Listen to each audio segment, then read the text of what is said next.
Hey everyone, just before we start, I just wanted to let you guys know I did record this episode with Sonia in October, and the situation in Poland, we do discuss the abortion law that was changed on the 22nd of October.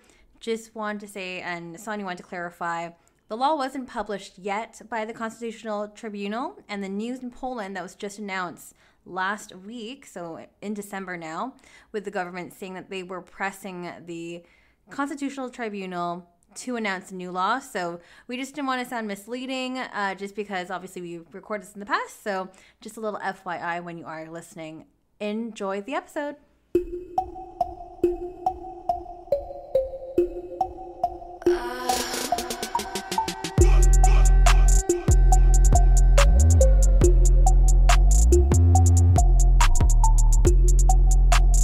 Hey guys, welcome back to another episode of Strip by Sia, your podcast for strippers, sex workers, and all the fancy naked people in between.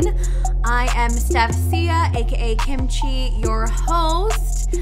I am a former exotic dancer, digital content creator, former sugar baby, all of the things. Now a civilian worker due to the pandemic. It's been an interesting time, but of course this podcast is not about me. It's not for me. It's for you guys all listening here.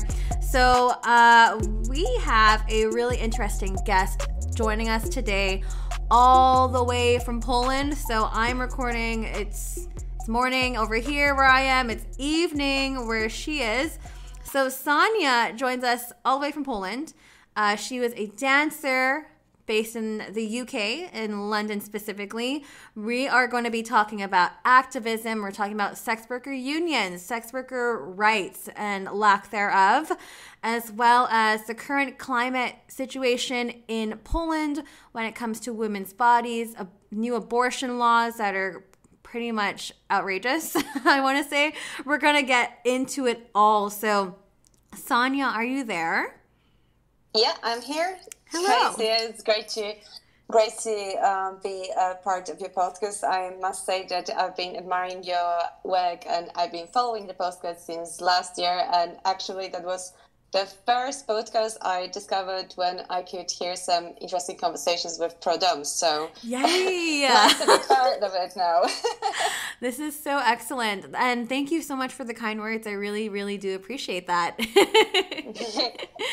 But enough about me. I really want the audience to get to know you as a person, you as a sex worker. What do you do, who you are? Because I feel like I just touched the surface of everything because you do a lot. So I've been involved in sex work for past 8 years. I started as a stripper back in Poland. Mm-hmm. I've been dancing in clubs for around 4 years. Then I moved to London for studies exchange, and after finishing the exchange, I just decided to stay there, continue working in strip club to just save some monies for additional studies. Right. Which unfortunately, because it's very hard to save money in London, yes. Never really happened. So although I got to the university, I wanted to finish my degree. Yeah, the situation just never led me to just take a year off and just, finish my master's degree in cultural studies, but whatever. I mean, who actually needs that? Right, right. So I've been dancing and performing in London. Right.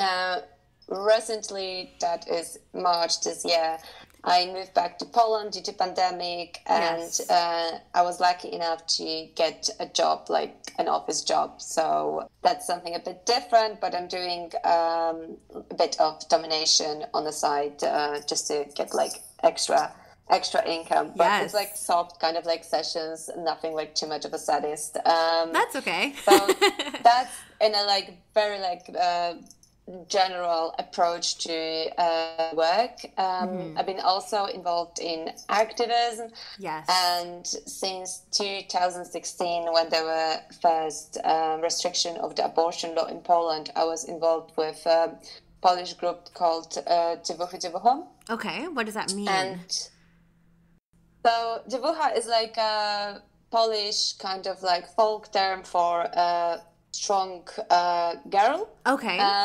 It has a bit of this kind of like attitude of a power, but also like standing your ground. The term dziewucha in a very easy translation in English, would be girl, basically. Cool. So I joined also the group, which was equivalent of that group back in London when I went for my studies. Mm-hmm.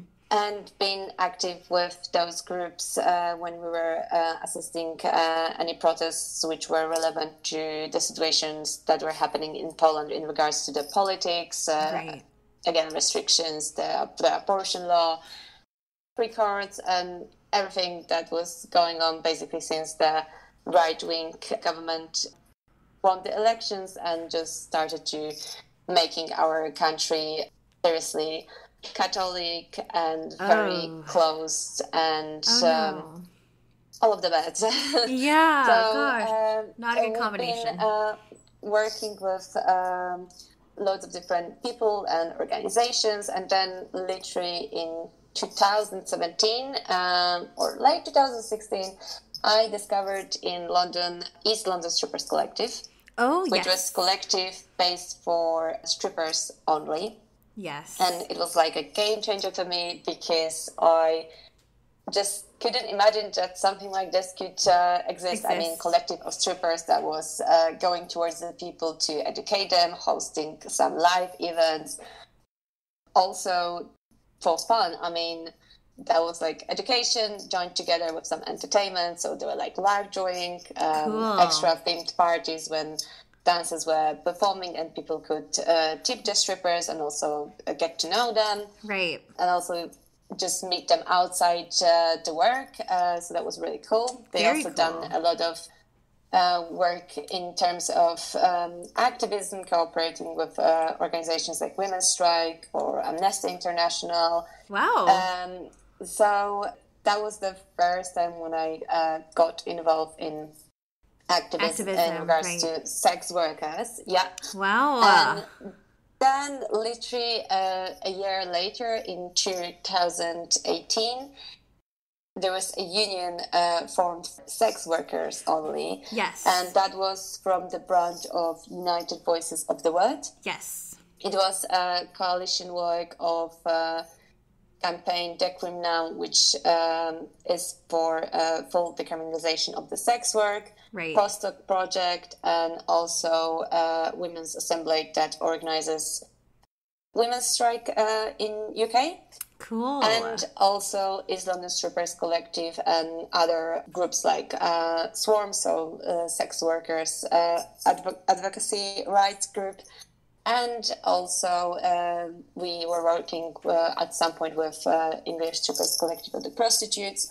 Wow. So you guys are very involved. It was quite a big thing. And on the first meeting, we had over 100 people in a room. Wow. So for the first meeting, that's a good turnout. Yeah. It was around like 120 if I remember correctly. And the plan was to start with the strippers because they are the most, let's say, privileged and seen in the society, noticed and accepted by them.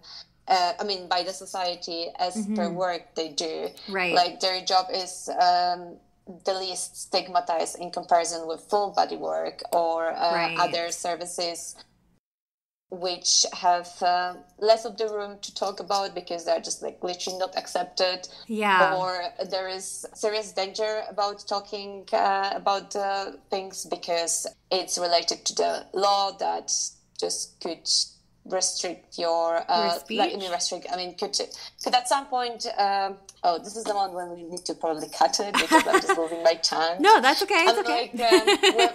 With the abolitionism and abolition of sex work. You need to be like very careful about what details you give about yourself in regards to your job. So obviously for a full-time or part-time or just full-body sex worker, sorry. No, that's okay. It would be much more harder to speak about problems of the job. I see.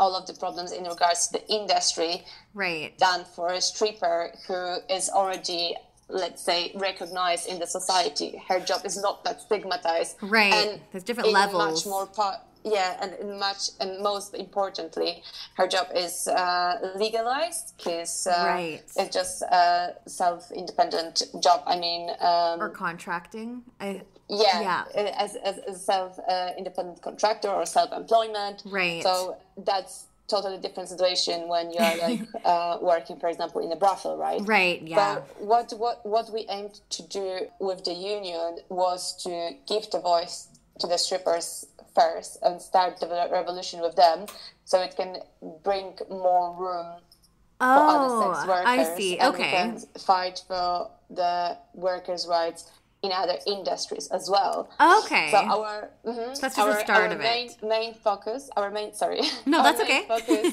was to fight for recognition, workers' rights. Yes. And then obviously going to other industries and get full tech cream in all of the branches of the work. Wow. So we were unionizing the strippers firstly, and we had our 2 weeks meetings and strategy for how to speak with people, how to get them involved.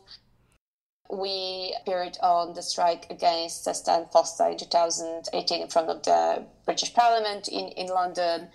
And we've been also preparing for Women's March on the 8th of March next year. Yeah, International Women's Day.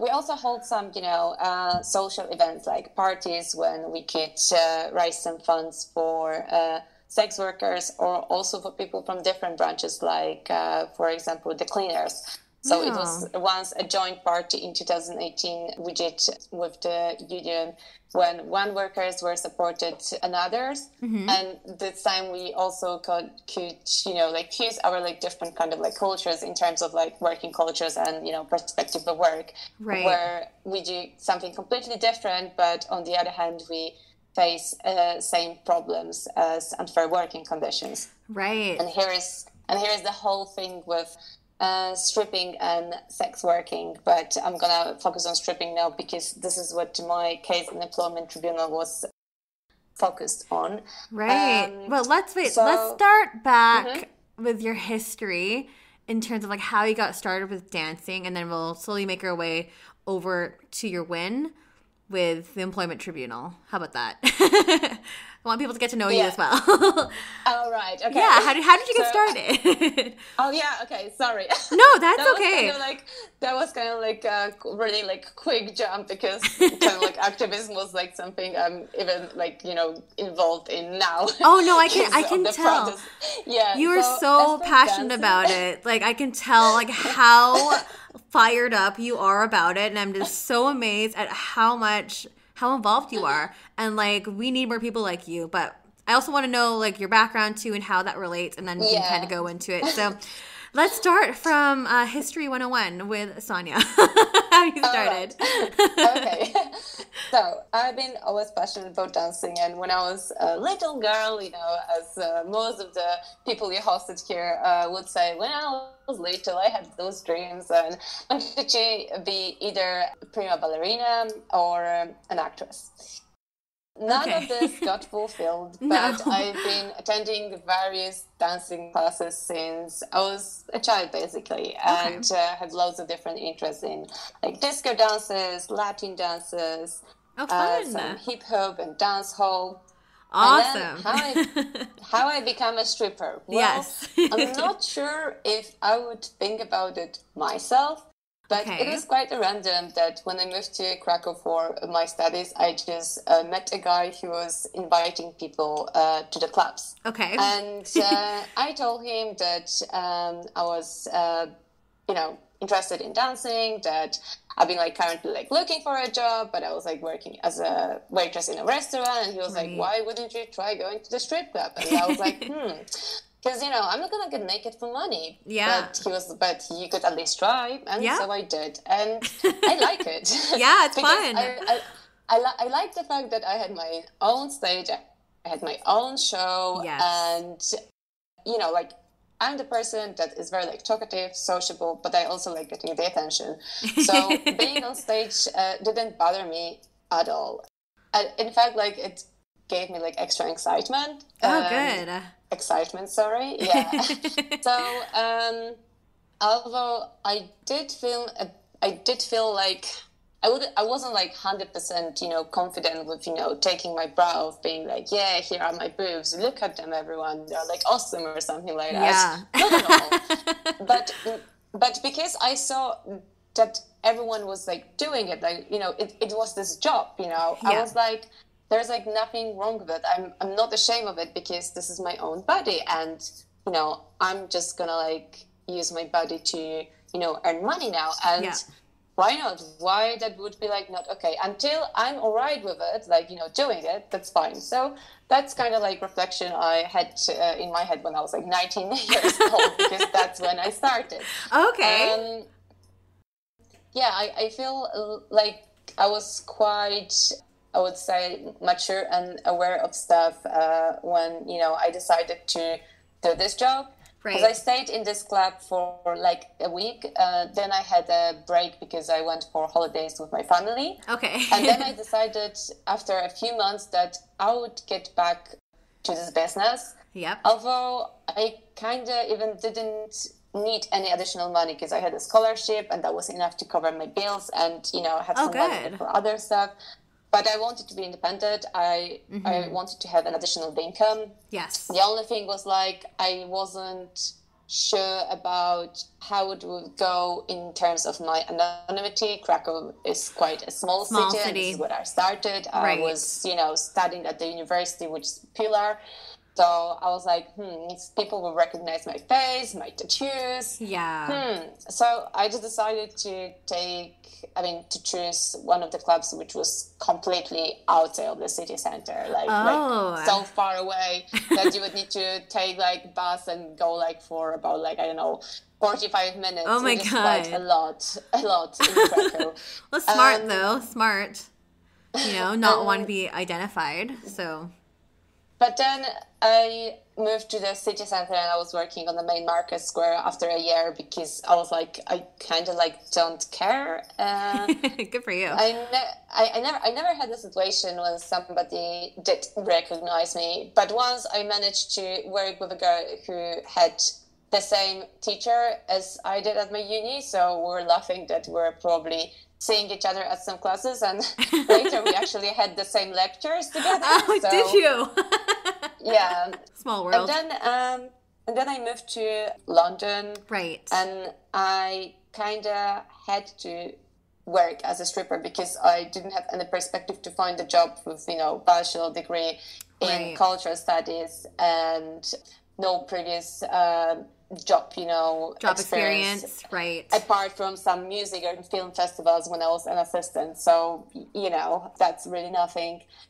And I kind of didn't want to go back to stripping because I was aware that it was much harder in London. I mean, clubs were bigger. You had to pay the house fee. Right. And also customers were behaving completely in a different way. I mean, what do you mean? In Poland, when you have British guys, they will be so relaxed because they're like on holidays. Right. So they will spend money on the private dances or VIPs or whatever. Yeah. You won't need to spend like, I don't know, 30 minutes or an hour to get a single dance for £20. So, oh my gosh.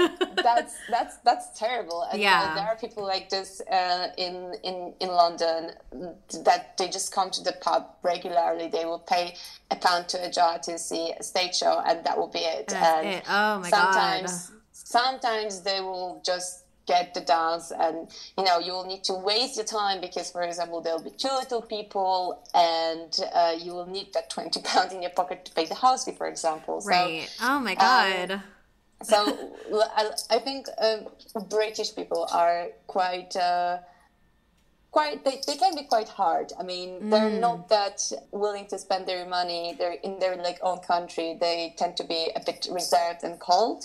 But on the other hand, when they'll be on vacation in just like different place, not in UK, I mean, they'll be going completely wild. They'll be spending their money. That's they interesting. Won't even bother how much. That's crazy. That's such an interesting observation.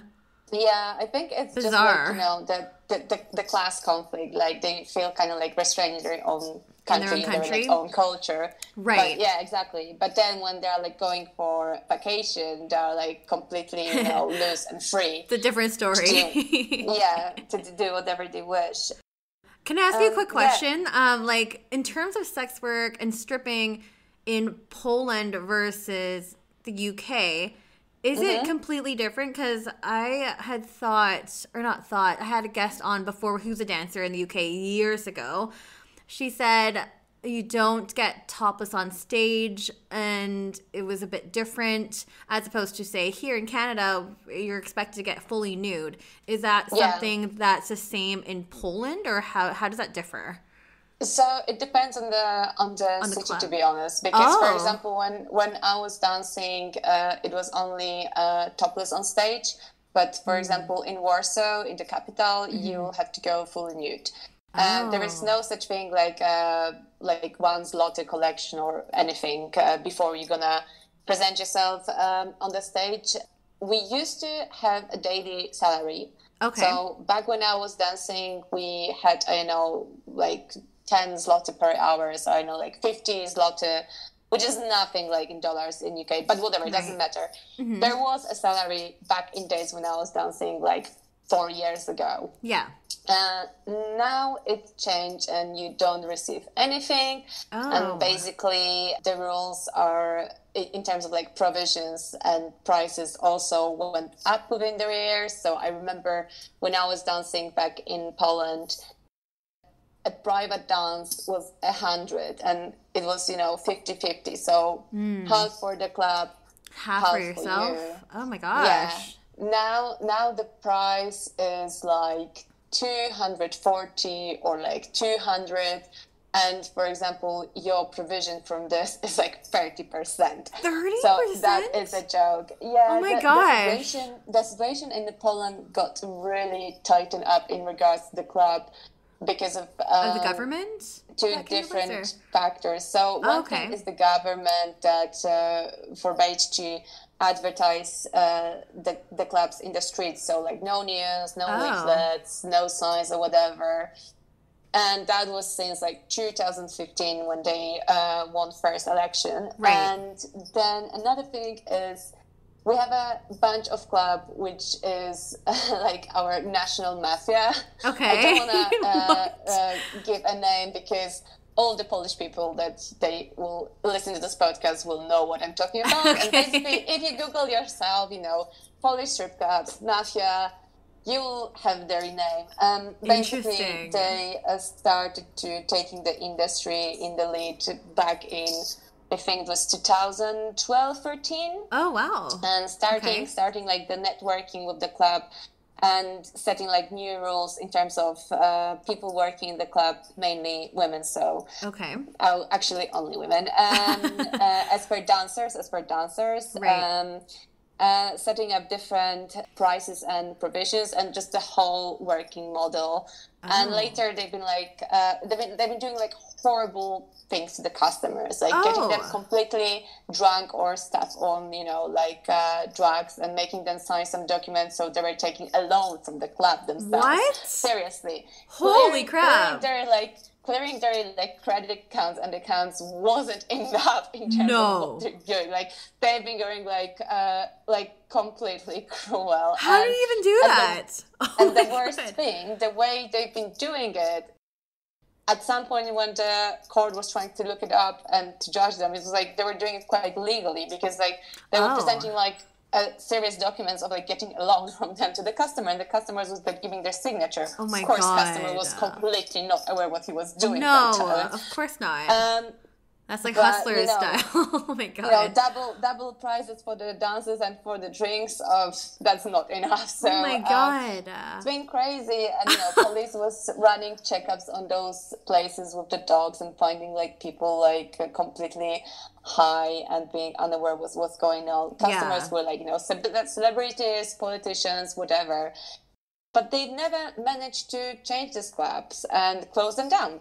So they just forbade forbade them to operate as entertainment venues. Okay. So what the owner did, he just changed the name of the clubs What? to like various different names. So the company is still operating underneath this guy's name. Really? We have literally, like in Krakow, for example, most of the clubs there were like independent. They had their like own bosses, managers, whatever. But since one of those mafia clubs appeared at some point in the market square, they just started like cancer and, persuading the owners of the different club to start working with them. Oh my selling their gosh. system. It was like good to make money, and like they exploit the girls massively. Like not only that you will get some like stupid fines for, I don't know, not going on the pole like up and doing some trick, or I know wearing inappropriate clothes according to the club, but they will literally like force you to stay in the club for 15 hours. So the things are going there are completely inhuman. So how can they even do that? That is wild. Yeah, because like nobody like controls it. That's the whole thing. Super corrupt. So, that's this kind of law thing with employment. Like you either work as a self-employed and you get the contract with the club, which actually like means nothing. Like it's up to you if you're gonna have paying your taxes or not. Right. Wow. But often nobody registers, because at some point you would need to say that you're a dancer, you're a performer. So, those kind of things in Poland, if you don't want to be identified as a sex worker, stripper, whoever, yep. It's quite tricky. So people often just don't do that.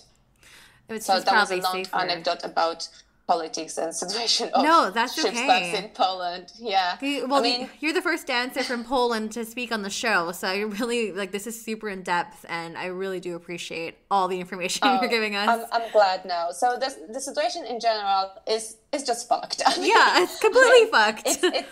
It's quite hard to make good money, because things are getting more expensive. Yes. Now, there's less and less customers in the venues because of the pandemic. Yeah. Strip clubs were shut down for some moment at the beginning of the lockdown in March. Then they reopened. And, still, although there are some sort of safety restrictions, so less people and stuff. For example, there were different opening hours for the club when the lockdown eased a bit we're under in control. Spring. Yeah. There were different opening hours. So for example, the club were open in the day, and then they were closing around 10 p.m. or something like that. Oh yeah, super early. Yeah, with curfew and stuff. Exactly. And now, because we are about to have the curfew, we're not sure for 100%, but that's what news go. And, we might enter the lockdown really soon, because the restrictions in Poland are now really high. And, shops got closed down, as a lot of other stuff. So, you can't be 100% aware 100% sure what's going to be now with the clubs. Right. But in general, it's just hard, because, just the fact that the promotion of the clubs was restricted back in 2015. Right. So getting customers inside is a bit, harder. Now we don't have the tourists. So, as most of the industries like gastronomy and restaurants, we're using tourism as main source of, greater income. We miss that in Poland too. And other stuff, as per law, you're entitled to nothing if you're a stripper, because nobody gives a shit about what you do. No one cares about, because according to the law, your job doesn't exist in any papers, in any contract. So you can't have insurance, you can't have any allowance, like maternity leave, you can't have any rights. So doesn't exist. That's the problem. Yeah, right. We have the coalition of sex workers here in Poland. Tell us about that. It's Sex Work Polska. Okay, and that was set up in 2015, and their main goal is to reach sex workers, fight for the cream, and they've done so much since that. They do the outreach, so they go to mainly full body workers to find out about their working conditions, to protect them, give them some help. So they sort out flats, for example. They sort out lawyers, they sort up doctors, like, for example, therapists or people you need to go through when you are getting really sick, like gynecologists. Oh wow, that's great. They also got workshops about self-defense. They organize workshops about so they provide a lot of services to sex workers then. And is this something that's obviously not government funded, is it? Or is it something more like a non-profit, right? The collective works from funds from feminist organization. Okay. And we need to add that not all feminist organizations are pro-sex work and pro-the-cream. Yes, that's so true. We have our little internal wall with feminists over here who are saying, sex work should be prohibited completely. Oh, and, gosh, that whole other side. we need to help sex workers by taking their jobs away from them. So, oh gosh, those ones exist too. I'm glad you brought that up too, because as you said, not all feminists support sex work, which is crazy to me. To me, I feel like those two should just go hand in hand.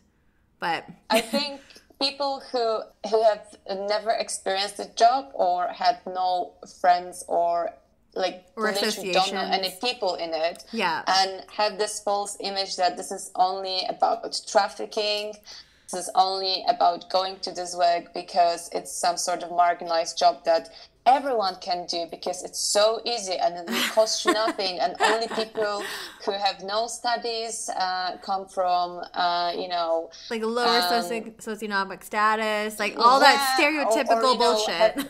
Have some sort of pathology background, so no family or violence in the family, or they're addicted to drugs, alcohol, go and do this job because, oh my God, what they do, they just waste themselves, they're becoming worse and version of themselves, so they can go absolutely to the bottom and then just take this money, but actually waste their dignity and respect. So they're actually dying, and we just need to protect them.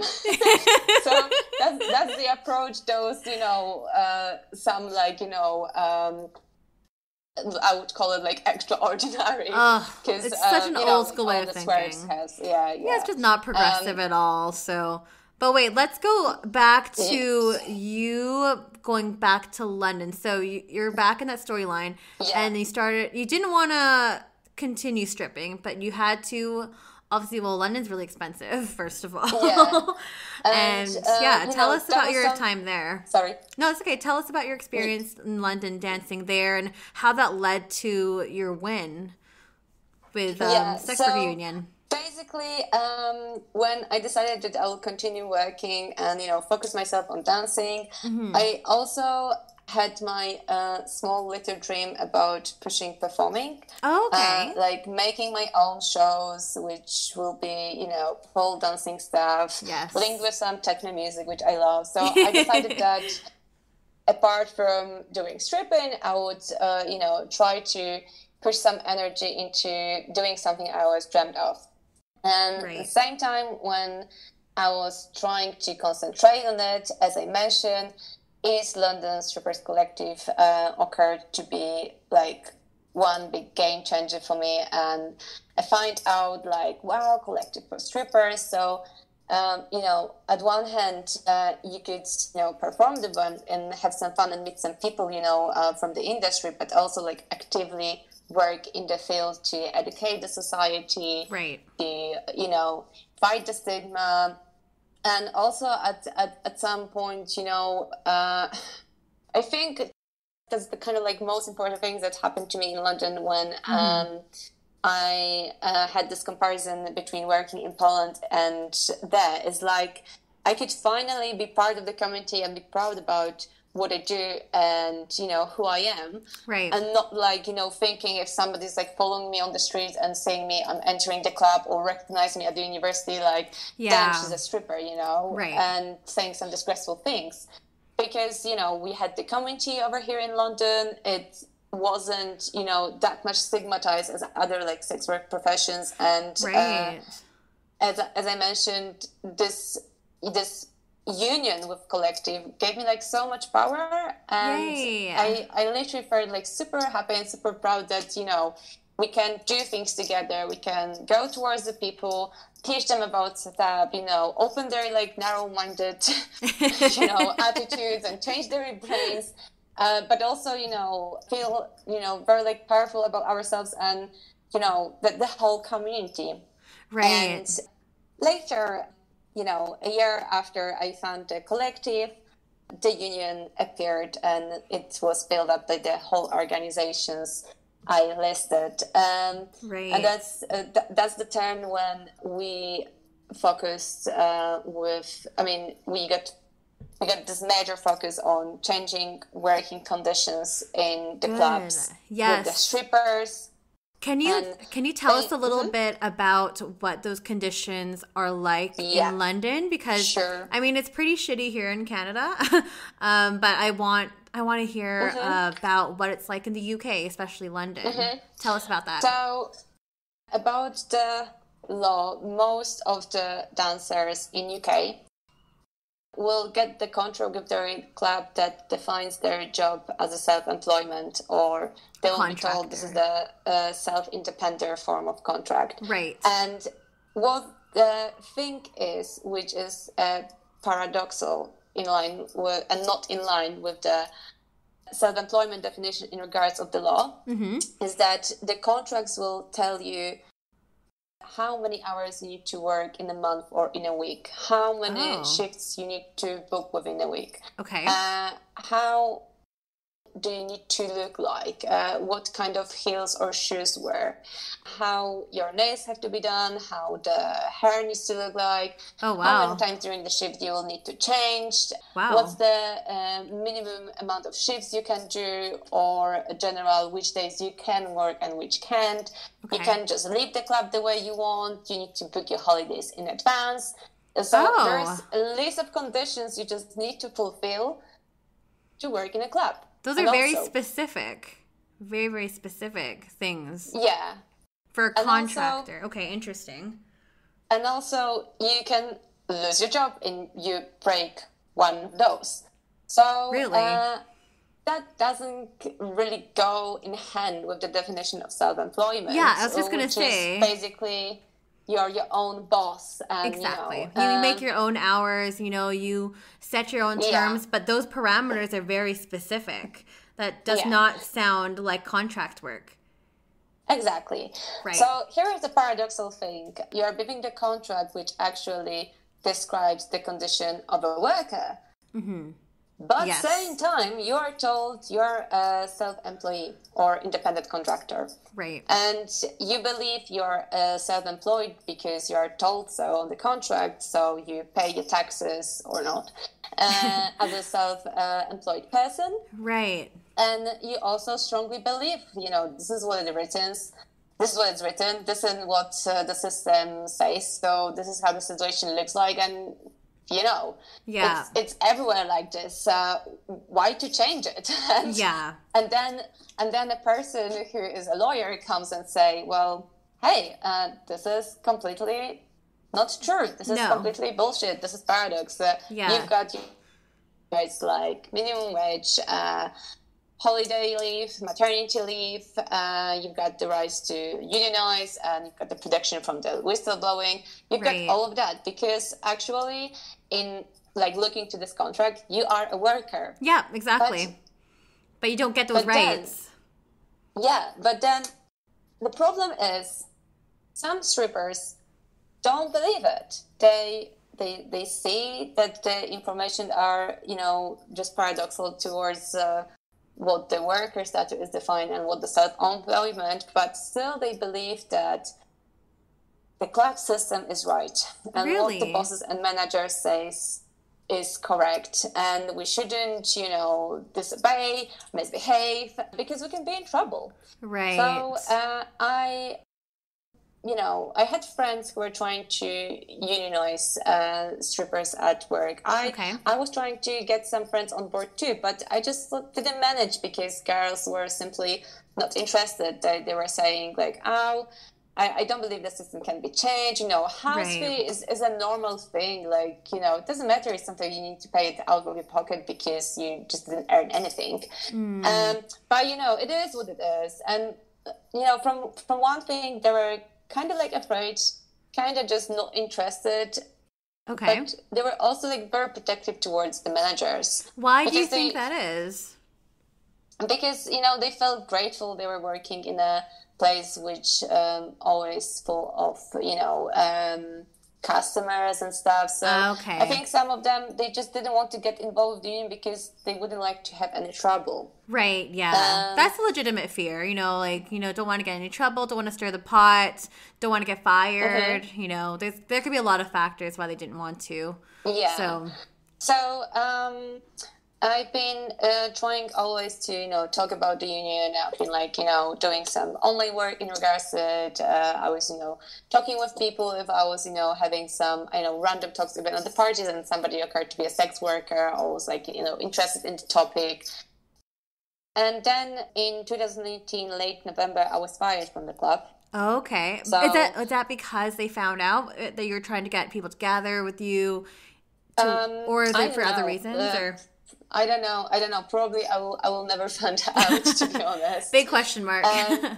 Yeah, exactly. And I decided to consult with the union, and I was advised that we could try to sue the club for the worker status because according to the law, the contract was just incorrect and I'm entitled to be paid my holiday pay, sick leaves, etc. Right. And basically, the whole contract has to be, argued because it states something different, which is defined by British law as a self-employment. Right. So what we actually have in paper is a description of a worker. Yeah, exactly. So how did you get this case together, and how did you approach, I guess, suing them and pursuing legal? That was a very long process. I bet. So firstly, we had to gather up the information. We were also in touch with the club because we didn't want to go straight to the court. We wanted to get them chance of a settlement, but they just didn't accept it. Okay. So it escalated further. Meanwhile, we had our first sex workers protest in March 2019. Okay, yeah. And that was also a big event for, sex workers. And I remember it was 8 degrees. It was raining. And we just marched through the whole Soho, through the Piccadilly Square. And we danced on Eros Fontaine together with some strippers and other sex workers. Yes. To different tunes, with boards like Sex Works, Work, Yes, a Stripper, Smash the Stigma. Yay. It was a very powerful event. I think it was around 10,000 or 8,000 people gathered that that day, and Great it was turnout. an event that was just 2 or 3 hours, and there was loads of different protests the same day because it was 8th March. Yes. And so people, specifically from the industry gathered. And we've been on the streets and we shut down the whole Soho, and it was so powerful. That's excellent. Yeah, and that gave me another power to think about that this whole case is definitely a good thing, and that I'm not kind of afraid to pursuing it in court because I could just back off. Yeah. And what we did is we were gathering the material, we got the hearing date, and because it's not that easy to get the dates, straight away, we had to wait till 2020. And we had the hearing in mid of February. Yes. And then we had the public verdict because it was a public hearing, so anyone could join during the process as an audience. Right. We got the news at the end of the February, and then we managed to celebrate it on another 8th of March in 2020, which was a great thing. Perfect because, timing. yeah, exactly. And the union's been, working actively through this whole time. Yeah. We had a few other cases open with other dancers, and, they managed to settle their cases and got some, repayment due to that. We had another winner recently after I think a few times since my win. It wasn't about the worker status, but it was also paying out. It's not the reparation, but it was also the pay from the club, that the money that the club that they owed to the dancer. Gotcha. Yeah.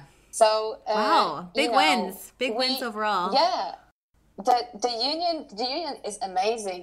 During the lockdown, they made up an online event called Cyber Teas. Okay, what's that about? People could, join on the Zoom to see girls and guys and, loads of different people performing. Cool. And we were like splitting the share between us. And it's so amazing that you can organize something like very quickly. And, it's been just an idea that emerged in March, and just after the first lockdown. Right. And the girls are still running regular shows. Okay.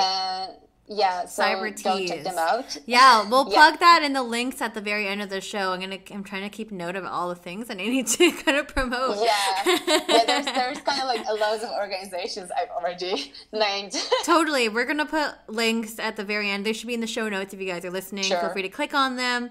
But I guess in terms of activism, again, I want to bring it back to Poland too, because obviously there's a brand new, pretty much anti-abortion law that was just finalized on the 30th of October, so not too long ago. And basically, the only acceptable case or situation where a woman can have an abortion is in rape or incest cases. So basically, the government of Poland is trying to govern women's bodies and telling them what they can and cannot do, which to me is super dangerous, super unprogressive. It's just taking a bunch of steps backwards. Were you at those protests as well? Because I know those were pretty big. There's a lot of media on that. Yeah. Tell us about that. So just wanted to add that there is also like a still available option to make an abortion if the lives of the mother is in danger. Oh, okay. But the most important thing that was usually causing the abortion, I mean, one of the law that was allowing us was when the fetus was just disformed, which means the child would be brought up onto the world like, being completely like sick or, I don't know, without eyes, without hands. Oh. And now women are literally forced to give a birth to the little monsters, and I mean, have their very life in a sufferment, and also suffer themselves. That's awful. I just don't imagine why would you push someone to go through this, and then also force somebody to leave if their whole life would be like dependable on other people and they wouldn't be able like to have normal life, because we can't say that people who be having no arms or no legs at the same time would be like super happy they're like on this earth. It's just awful. That's actually my opinion. So people were gathering on streets since then, and they've been protesting in big cities and small cities. We had one big event last week. Was it last week Wednesday? God, to be honest, like I lost track of those events already, because like every day something is happening. Last weekend, for example, we couldn't gather, so there were like small actions like playing music out loud, like specific type of music out loud as a sort of like solidarity. For sure. Then we had a massive event. It was last week Wednesday, when there were like big protests in Warsaw. I mean, over like 100,000 like people gathered on the streets. Really? It was around like 30,000. That was definitely like the amount of people that was in Krakow. That's incredible.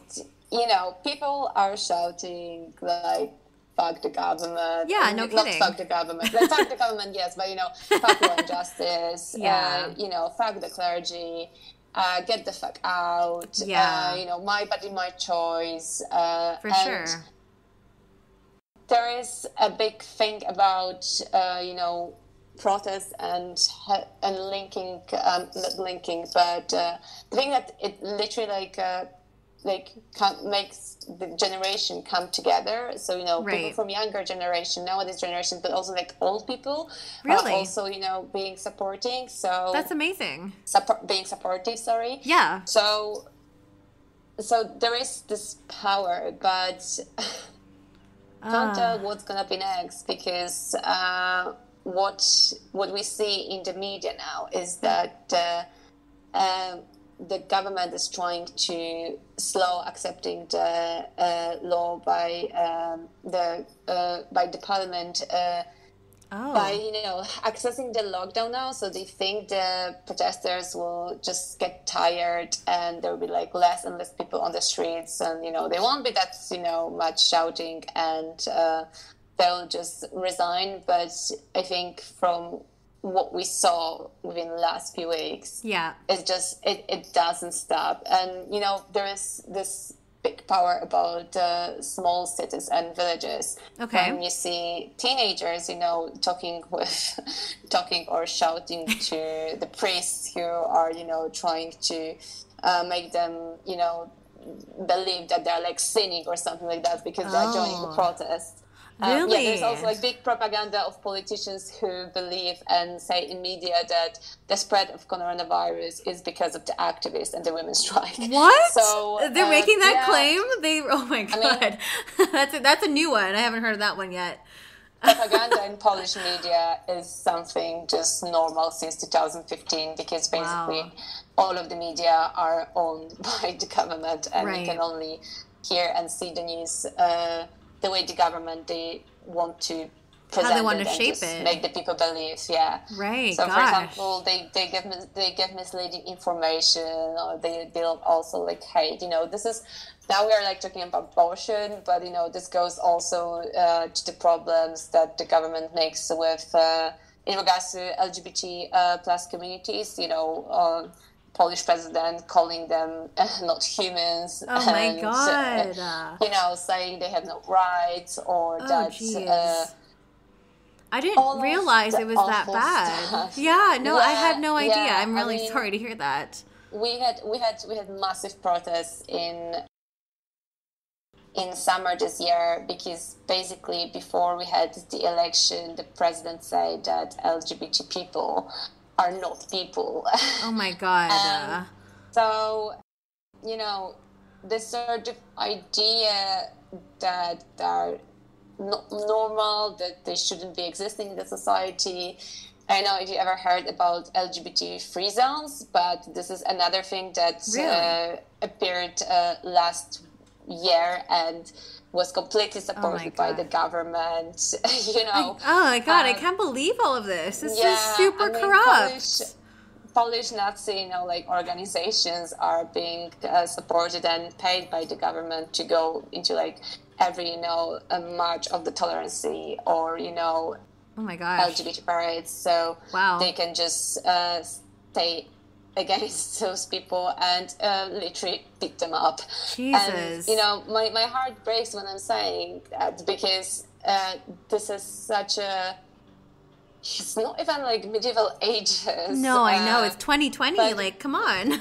Yeah, I mean, but it just all feels like it's going backwards. It does, yeah, for sure. I really do hope that with all of the protests we have now, all over the Poland and also in other places of the world, because, the protests are joined not only within the Europe, but also we had some in States, we have some in Asia. Good. In Africa as well. Yeah, when you can look at the map, you'll see the sign of a thunder literally everywhere in the globe. Wow. So I really hope we're gonna turn to things. Hopefully some change will happen. Fuck this government down. Seriously.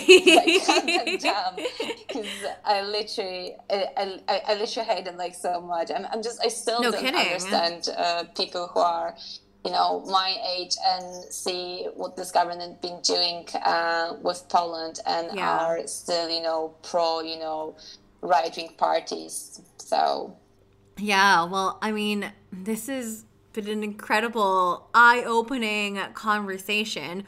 You've shed light on so many different cracks in what's happening in Poland, and I'm so glad you were able to kind of get us up to speed in terms of the politics there and also just what's happening. It's just really sad to hear, you know? Super sad, but I mean, but there are like some good things. I mean, like I think like the power we have right now, together with women, together with LGBTQ communities, who are, you know, the thing like we're like supporting each other and we're like going on the strikes. Those strikes are going bigger and bigger, and we are not gonna stop until they're gonna do something and change something. Yeah. I think we have a potential to change things, and I think that's why activism is also important for me, and being involved into, you know, constantly like talking with others and, you know, getting involved in marches, protests, demonstrations, because without us doing something, showing up, you know, things will not change. So exactly. Oh gosh. Well, thank you again. There's a few questions here I want to ask too that came from the audience as well. I guess we can kind of go into that if you don't mind. So, first question is, how can we get involved or show our support for Poland? Well, there is loads of different ways. We have an open fund for sex workers, for example. We are speaking specifically about this, so I can send you the link. Yes, please. It's organized by Sex Work Polska. Okay. And the money goes for the most vulnerable in our community. So those who lost the jobs completely or need the help as soon as possible. Okay. You can always sign petitions. I know there are different points of view on petitions, but I think, you know, signing anything in the internet won't cost you much and can always do something good. So we have a lot of with Strajk Kobiet, which is women's strike. We have even the petition raised by Amnesty International, so I can update you with all of the links. Yes, please. Yes, please. Definitely spreading a word to friends. I think, you know, making just people aware what's going on in different parts of the world always helps too. If you can, you know, join forces into, I don't know, organizing some discussion tunnel, and if you would like to reach certain organizations like Sex Work Polska or Women's Strike, so Strajk Kobiet in Polish, or multiple other organizations who are like left-wing, for example, and you would like to join the forces to, I don't know, host an event online, that can always do. For sure. I don't know if there is probably massive other things as well, but that's the only thing I can think of. Those are great. No, seriously, those are all great. And again, those links will be in the show notes. You guys have to check it out down below. Another question here. Do you have any tips for protesting in terms of safety and, I guess, protection? Or is it all very peaceful? Or how would you describe it? So definitely there is a big thing in Poland specifically now, because people being arrested or being literally hurt by the police. So first thing, always go with someone, have the number of the lawyer written on your wrist, at least one number, but better to have a few. Yeah. Know your rights, so always get prepared in terms of reading how to refuse giving any explanation to the police when they are trying to arrest you. Don't speak at all. Don't say anything. Say you've got the right to get the lawyer, and you'll be able to speak once you contact them, hence the number of your wrist. There's whole procedure described, in the notes when we are going on every protest with Polish people. So I think same applies to everyone in their own country. So you know, we need to check those rights. Probably best to contact a person who is really into the law or check, general things, as I mentioned before. So yeah, not getting into the dialogue and refuse to take any sort of fine, any sort of like arrest until you speak to your lawyer. Right. And always have somebody with you. Other things of like safety, pepper gas. Yeah. I mean, you never know if somebody like completely crazy will attack you on the street, which happens now a lot in Poland. Oh my gosh. Like we had a few weeks ago that Polish hooligan attacked left-wing journalist on the street. Oh my god. Who just literally ran on her and pushed her. We had also a guy who literally ran in a car. Oh my over god. the women on the streets too. So, people are... Are you kidding me? People are completely nuts. Yes, those things are happening. Jesus. And, I mean, no, I'm not kidding. I mean, like, seriously, those things no, are they happening. are happening. It's just, wow. So, good to have something, extra in case of situations like this. And there's a lot of anti-protesters, like, seriously violent people, crazy people who will be talking about, us trying to take away the country and the churches and the children. Oh, it's going to have those people around, right? Yeah. Jeez. Okay, and the last question here is, are you ever worried about getting arrested? No. I don't know why, but I've never feared being dragged by police for, I don't know, any sort of like...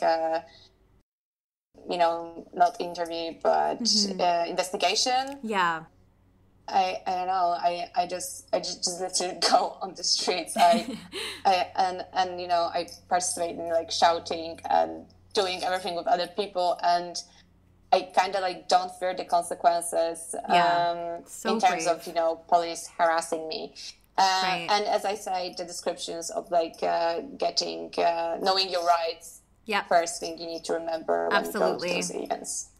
Wow. Well, your bravery is so admirable. Your knowledge on all of this, sex worker unions, and the political climate, everything. I'm just like, you have the answer for everything.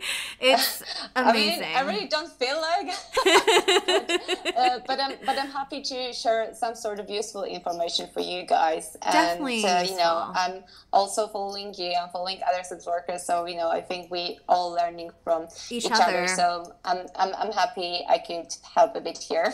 Absolutely. It was so nice to have you on our show. But before I let you go, where can we find you? Again, whatever you want to promote here, feel free to share with us. Sure. So my Instagram and my Facebook is I'm Your Electric Girl, written all together. Okay. I'm also on Twitter as I'm Your Electric Girl.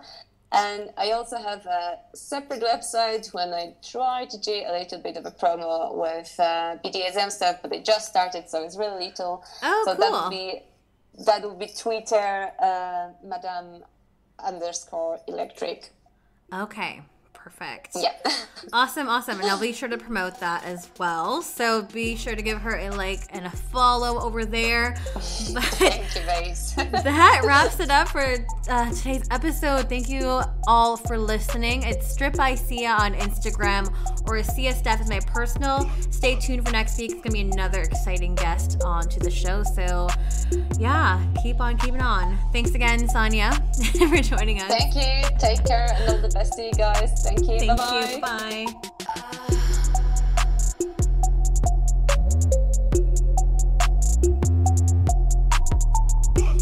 You're listening to Strip by Sia, hosted, produced, and edited by Steph Sia. Artwork by Maria Bellandarama. Music by Ted D. And photography by Ian Dabburn.